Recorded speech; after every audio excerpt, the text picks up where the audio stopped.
మా అమ్మ విమల 70 సంవత్సరాలు ఉంటుంది. 20 ఇయర్స్ నుండి కొంచెం పెయిన్స్ ఎక్కువగా ఉన్నాయి. ఎక్కడికి వెళ్ళా ఆపరేషన్ అన్నారు కానీ అమ్మ భయపడి చేయించుకోలేదు.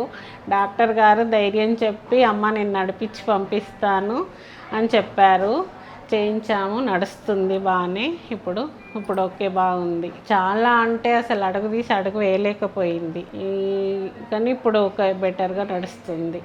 ప్రతి దానికి ఇబ్బంది పడ్డది, మెట్లు ఎక్క రాలేదు, అసలు అడుగు తీసి స్టాండ్ ఇట్లా కట్టెబట్టుకొని నడిచింది.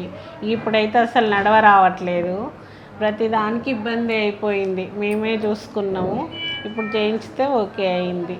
వేరే ట్రీట్మెంట్ పెయిన్ కిల్లర్స్ అవి ఇస్తుంటే షుగర్ వచ్చేసి అట్లా కూడా వాడొద్దని చెప్పారు. ఇప్పుడు ఇతను కొంచెం షుగర్ కంట్రోల్లో పెట్టుకుంటే చాలా బాగుంటుంది అనేసి సర్జరీ చేయించాము. బీపీ ఉంది, షుగర్ ఉంది, అయినా ఏం లేకుండా చాలా బాగా సర్జరీ జరిగింది. సార్ అడ్రస్ ఇక్కడ తమ్ముడు వాళ్ళు ఉంటారు, వాళ్ళు చెప్తే ఇక్కడికి వచ్చాము.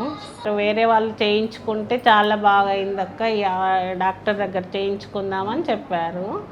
వచ్చాము. వేరే వాళ్ళని కూడా తెలుసుకుంటే కొంచెం బాగా పెయిన్స్ అవి ఏం లేకుండా చాలా బాగానే అయినాయి, నడుస్తున్నాం, సక్సెస్ అయినాయి అని చెప్పారు.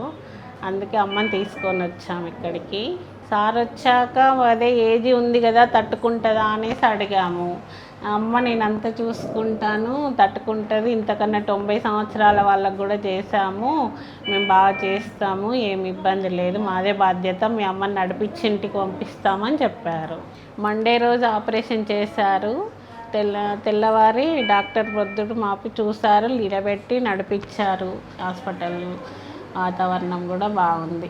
2 కాళ్ళు చేశారు ఒకేసారి, సక్సెస్గా అయిపోయినాయి. ఒక కాలు చేసిన వాళ్ళే భరించకపోతున్నారు, కానీ 2 కాళ్ళు చేసినా చాలా బాగుంది. అమ్మ ఇట్లా బాగా నడవగలుగుతుంది, చాలా సక్సెస్ అయింది. ఒకేసారి ఈ ఏజ్లో మేము భయపడ్డాం 2 కాళ్ళు అనేసి అంటే, కానీ బాగా నడుస్తుంది, బాగుంది. ఆపరేషన్ సక్సెస్ చేసినందుకు సుధీర్ సార్ వారికి చాలా థ్యాంక్స్. అత్యాధునిక మోకాలు మార్పిడి ఆపరేషన్ కోసం జనతా హాస్పిటల్, బాలసముద్రం రోడ్, హన్మకొండ నందు డాక్టర్ గారిని సంప్రదించగలరు.